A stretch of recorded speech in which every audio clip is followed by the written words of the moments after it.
David Lean nasceu em Croydon, Surrey, na Inglaterra, em 25 de março de 1908.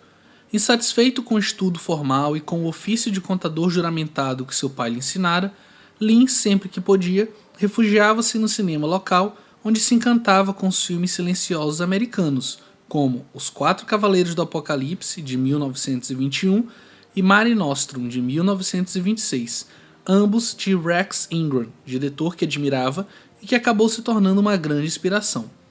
Sedento por conhecer os meandros do cinema, Lean começou a trabalhar nos estúdios Gainsborough. Inicialmente, ele sequer recebia salário, mas o desejo de estar próximo às produções cinematográficas fez com que ele absorvesse o máximo de conhecimento de cada etapa da produção de um filme. Seu primeiro trabalho foi o de segurar a claquete nas produções, passando sucessivamente a assistente de câmera e terceiro assistente de direção. Não satisfeito, Lean queria aprender mais e passou a assistir ao trabalho dos montadores na sala de montagem. Ali, seu talento começou a despontar e sua fama como montador fez com que recebesse convites para dirigir alguns filmes conhecidos como Koraquicks, que basicamente eram obras de baixo orçamento produzidas apenas para compor uma cota do estúdio. Porém, Lean, sabendo do seu potencial, rejeitou-os, temendo que a participação em filmes inferiores prejudicasse sua carreira.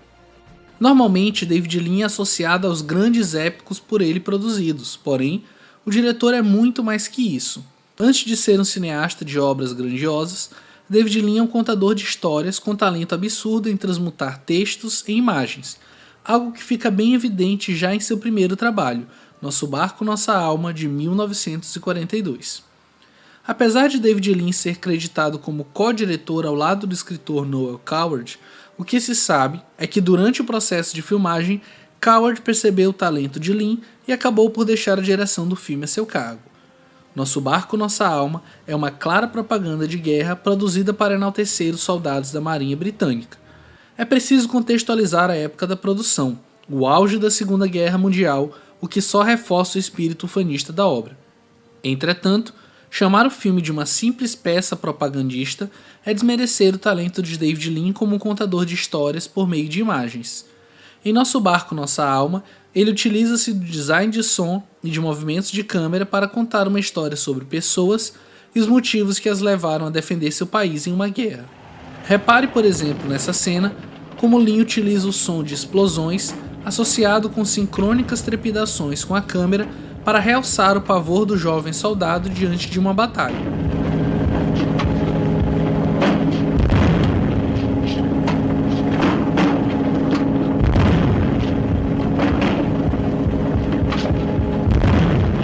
O diretor poderia verbalizar esse pavor, mas preferiu fazê-lo por meio da imagem. Seu primeiro grande sucesso veio em 1945 com o filme Desencanto, obra baseada na peça de teatro de 1936 Still Life, de Noel Coward, que também coassina o roteiro junto com o próprio diretor. Aqui, David Lean reforça o que já ficara evidente em seu primeiro filme, seu talento em contar histórias. Desencanto começa apresentando Laura, vivida brilhantemente por Celia Johnson. Porém, o faz com certo afastamento, afinal, ainda não a conhecemos. Conforme a história vai se desenvolvendo, Lean passa a utilizar-se de voice-overs para que entendamos a necessidade de Laura em esconder o que realmente pensa e sente. David Lean nos transporta para dentro dos conflitos de uma mulher que se envolve em uma relação extraconjugal e o faz sem qualquer moralismo ou pudor, levando em conta o contexto da época. A obra chegou inclusive a ser banida pela censura na Irlanda, alegando retratar um adúltero sob uma luz simpática, o que mostra o quão subversivo foi esse filme para a época. Desencanto desconstrói o idealismo do sonho americano que era vendido no mundo todo. É uma obra que subverte o papel de uma mulher dona do lar que se abstém de sua felicidade em prol de uma máscara social que normatize suas relações familiares. No ano seguinte, Lean lança outra grande obra adaptada, Grandes Esperanças, filme baseado no romance homônimo de Charles Dickens e que ganhou o Oscar nas categorias de Melhor Fotografia Branco e Preto e Melhor Direção de Arte. Não à toa, pois ambas têm papel fundamental na construção da história.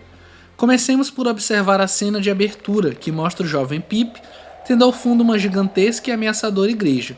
Porém, Tal construção detinha apenas 3 metros de altura, o que fez com que Lean e seu diretor de arte John Bryan e o diretor de fotografia Guy Green se utilizassem de um truque de perspectiva forçada para obter tal efeito de grandiosidade. Outro recurso utilizado no filme foram lentes de 24mm em vez da usual de 35 ou 40mm.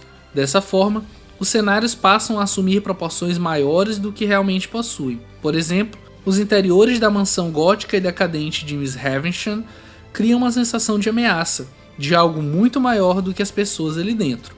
Aquela mansão passa a ser uma personagem na história e a direção de arte, por meio de detalhes como cortinas, mobílias e até talheres, reforça toda a sotornidade da mesma. Em 1949, Lean adapta mais uma famosa obra de Charles Dickens, Oliver Twist.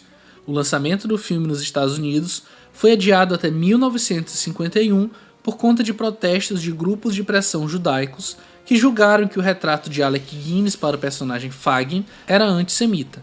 Porém, se nos Estados Unidos o filme sofreu enorme pressão, na Inglaterra Oliver Twist ganhou uma indicação ao prêmio de melhor filme britânico no BAFTA Awards. Apesar da história de Oliver Twist, um órfão entre as centenas que sofrem com a fome e o trabalho escravo na Inglaterra vitoriana, ser bem conhecida devido às dezenas de adaptações, o trabalho de David Lean foi um dos mais bem realizados dentre eles. Oliver Twist é um filme que expõe uma Inglaterra hipócrita que se apoia em uma falsa fé para perpetuar seus constantes abusos. Pegue uma cena logo no começo do filme, onde Lean mostra em destaque placas dizendo "Deus é bom, Deus é amor" e assim por diante. Porém, dentro daquele convento só existe maldade, egoísmo e abusos. Avançando para 1954, David Lean lança a comédia Papai é do Contra, obra sobre o machismo de uma sociedade conservadora, aqui representada por Henry Hobson, um alcoólatra viúvo que tem em sua sapataria suas 3 filhas, empregadas sem precisar pagá-las nenhum salário, e um exímio sapateiro que trabalha para ele quase como escravo. Chega a ser difícil ver tantos atos machistas concentrados em um personagem só, porém é interessante ver o que o mesmo representa. Há uma cena dele no bar fazendo piadas sobre a situação da filha solteira e o valor do dote para as demais, que mostra bem como piadas nunca são só piadas. Na realidade, são pensamentos e atitudes machistas travestidas de brincadeira. Apesar de não ser uma das obras mais brilhantes de David Lean, Papai é do Contra tem seu brilho, principalmente nas atuações de Charles Laughton e Brenda de Banzi, que interpretam respectivamente Henry Hobson e sua filha mais velha Meg.